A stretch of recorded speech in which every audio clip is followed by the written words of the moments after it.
आज मैं आपको डॉलर्स का मेगा टी प्रो की अनबॉक्सिंग भी करके दिखा रहा हूँ, ये फिर करके दिखाऊंगा। मुझे कमेंट्स में बार बार पूछ रहे थे मेगा टी प्लस और मेगा टी प्रो में फ़र्क क्या है। तो ये मैंने अभी इंस्टॉल किया, इसके एम्पेयर चेक करा था, दोनों में फ़र्क क्या है। ये देखिए, प्रो के एम्पेयर जो हैं ये उससे कम है, प्लस से कम चले जाते हैं, काफ़ी नीचे 1.1 तक चले जाते हैं। अब इसका टेम्परेचर मैंने ज़्यादा कर दिया था 18 पे करके, अब दोबारा मैंने इसको 26 पे किया। देखें एम्पेयर अभी बढ़ गए हैं। अब मैंने इसको दोबारा 26 पे किया है 18 के बाद। तो अब इसके देखिएगा एम्पेयर काफ़ी तेज़ी के साथ इसके नीचे आना शुरू हो जाते हैं। आधा घंटा तकरीबन ये यूनिट चल चुका था। तो 18 पे रखने के बाद फिर मैंने दोबारा इसको 26 पे किया है ताकि इसका चेक किया जाए कि कितने एम्पेयर आते हैं। तो ये देखें 4 पॉइंट पे है, तो ये आहिस्ता आहिस्ता नीचे आना शुरू हो जाएगा। अब ये 1.2 तक चला गया था, तकरीबन आधे घंटे 35-40 मिनट लगे थे। तो जिन लोगों ने मुझे कमेंट्स में पूछा था कि मेगा टी प्रो और मेगा टी प्लस में क्या फ़र्क है, तो ये फ़र्क सेम ही है, कोई कंप्रेसर भी सेम है, हर चीज़ सेम है। इसमें सेल्फ क्लीनिंग का ऑप्शन है, और ये है कि इसके एम्पेयर उससे ज़्यादा कम हो जाते हैं, ये 1.1 तक चला जाता है। अब आप मेरी दूसरी वीडियो देखें मेगा टी प्लस वाली, तो आपको अंदाज़ा हो। मेगा टी प्लस का हमने यूनिट लगाया है, इसके टेम्परेचर और एम्पेयर वगैरह के मुतालिक मैं आपको बताऊंगा ये कितने एम्पेयर तक जाता है, कम से कम और ज़्यादा ज़्यादा। ये भी स्टार्ट किया है 6.8 एम्पेयर से स्टार्ट हुआ है ये यूनिट। तो अब इसको मैं कम पे करके इसके अंदर जो जो जेम मोड है उसके अंदर भी आपको करके दिखाऊंगा कि ये किस तरीके से काम करता है और कितने एम्पेयर तक ये यूनिट जाता है। 6.9 से लेके 1 पॉइंट समथिंग ये यूनिट जाता है। अब हम इसको जेम मोड में लेके आते हैं। जेम मोड के अंदर मैं दिखाता हूँ कि कितने एम्पेयर लेता है ये L1 किया है मैंने जेम मोड के अंदर।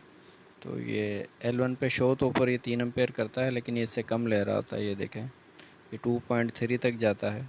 2.3 ऊपर जब स्टार्ट पे दबाएंगे तो 3 एम्पेयर लिखे हुए आते हैं इसके ऊपर ना। तो अब इसको दोबारा मैं दबाऊंगा तो L3 लिखा हुआ आएगा। L3 के ऊपर इसके 6 एम्पेयर शो होते हैं, लेकिन ये कम लेता है, 6 नहीं लेता, ये 4.5 समथिंग ले रहा है। तो आप इसको L2 पे भी मैं आपको करके दिखाता हूँ। ये थोड़ा ऊपर जाएगा, 5 तक जाएगा, इससे ऊपर नहीं जाएगा, 5 तक जाएगा, 5 5.5 तक जाता है। अब मैं आपको L2 पे करके दिखाऊंगा।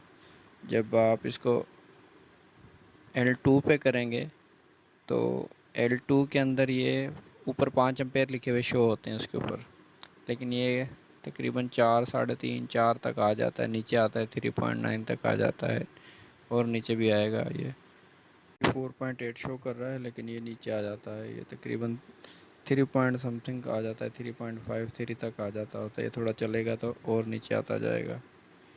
अब इसको मैं जेम मोड को आपको ऑफ़ करके दिखाता हूँ। ये जेम मोड अब दोबारा दबाएंगे 3 के बाद तो ये अब ऑफ़ हो जाएगा। तो इसके बाद ये जो इसका मोड के ऊपर जो चल रहा है ऑटो, सी के ऊपर ये एम्पेयर शो करना शुरू कर देता है जितने ये ले रहा है। अब 16 पे मैंने चलाया है तो ये एम्पेयर ले रहा है 4.8, लेकिन ये आहिस्ता आहिस्ता बढ़ना शुरू हो जाएगा, ऊपर जाएगा, तकरीबन 6.8 तक चला जाता है, 7 एम्पेयर तक चला जाता है। ये थोड़ी देर टाइम लगता है यूनिट प्रोसेस होने में। तो अब इसका मैं आपको टेम्परेचर कम करके दिखाता हूँ, मकसद ऊपर की तरफ लेके जाऊँगा तो देखना ये कितनी जल्दी काम करता है। इसके अंदर ये बहुत ज़बरदस्त पीसीबी लगाया हुआ है। ये देखें मैंने इसको बढ़ाना शुरू किया 18-19, अब मैं ऊपर लेके जा रहा हूँ इसको। तो फिर आपको इसके एम्पेयर चेक कराता हूँ ये कितने एम्पेयर पे आ जाता है।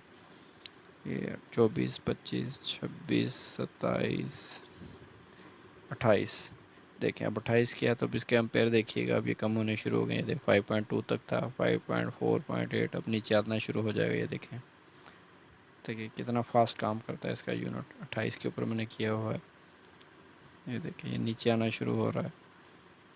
3.1 3.2.9 2.8 2.7 2.6, ये जितनी देर चलेगा तो और नीचे आता जाए। तो ये मेरी वीडियो है उन लोगों के लिए जो पूछा था कि मेगा टी प्लस कितने एम्पेयर तक जाता है, तो ये मैंने नोट किया था, ये 1.1 एम्पेयर तक नीचे कम से कम चला जाता है ये यूनिट।